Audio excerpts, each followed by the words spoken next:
Good morning, everyone. It's truly an honor to stand here as the interim head football coach here at Southern University.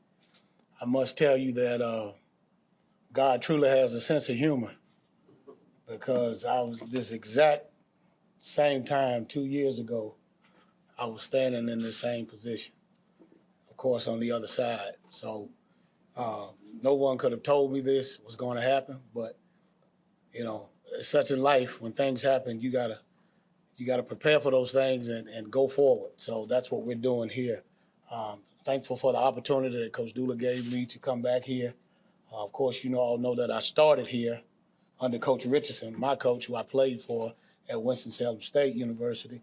He brought me here and got the ball rolling for me. And over the 31-year journey of coaching, I made my way back to Southern University. So I'm appreciative for those men for allowing me that opportunity. Now, this Bayou Classic is, of course, the 50th Bayou Classic, and it's going to be an exciting time. As Coach Wallace alluded to, this is the state championship. This is for bragging rights. This is for it all. And that's what we've told the players. They understand that, and that's what we're leaning on. We're preparing and we're getting ready to put together a game plan. We're doing that as we speak. Coaches are meeting right now, putting together a game plan. We're going to go out and practice this afternoon and start implementing what we want to do to prepare for the opponent on next Saturday. So it's an exciting time. It's a great time to be here. It's a great time to be a Jaguar. Any questions? Yes. Terrance, what does it mean to you to kind of come up through this program and now have this opportunity to take it as a leader on the field? I tell you, it's a blessing. Again, I played for Coach Richardson, and everybody that knows me knows my relationship with him.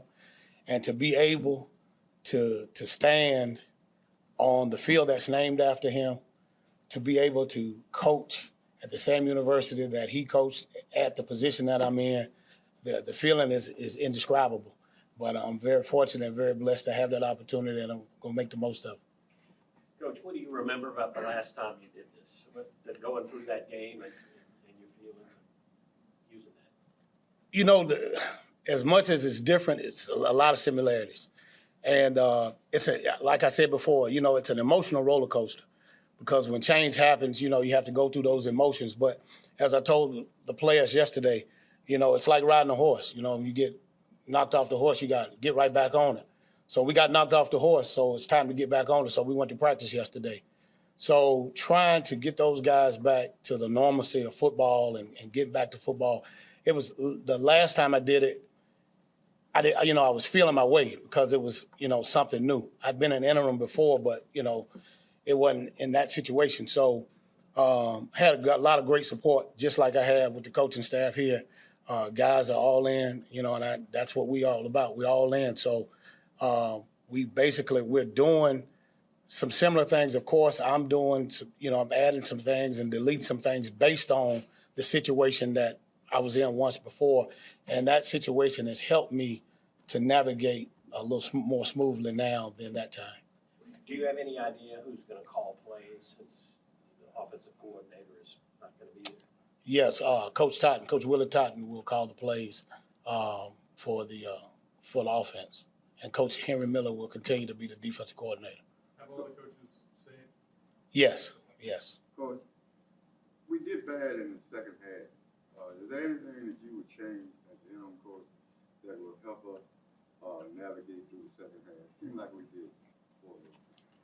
Well, you can't bring that game back, and we watched that game.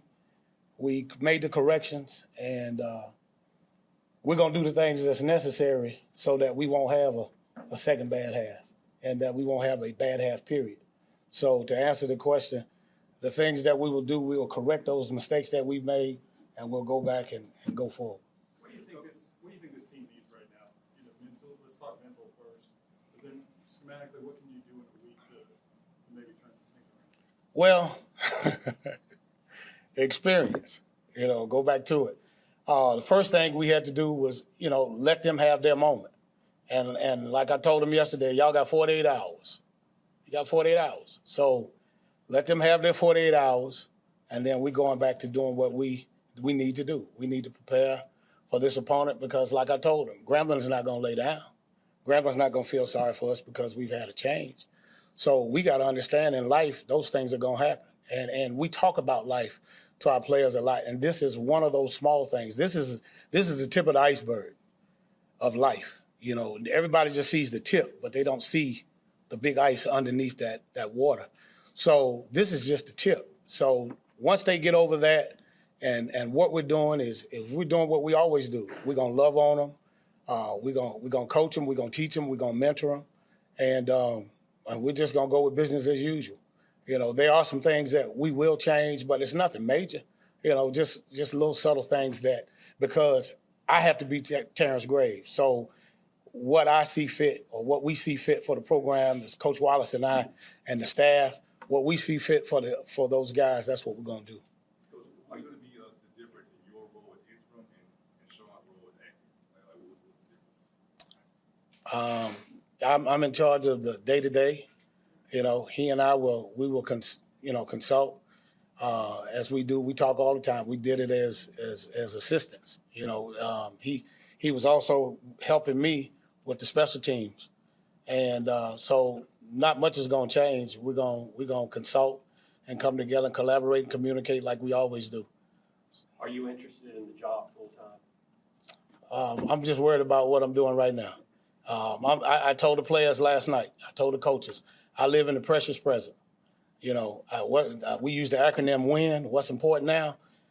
I can only control what I control, and what God has for me is for me. So, if that opportunity presents itself, hallelujah. If not, hallelujah. How much of the season can you be salvageable about winning this game next week? I've been in this situation before, and I'll just say this: winning this game solves a lot of ills, and it makes a lot of people happy.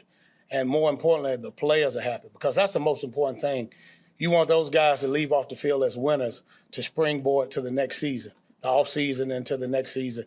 And it's no better feeling than to defeat your opponent in one of the biggest ball games in college football on a worldwide stage. So it can help tremendously.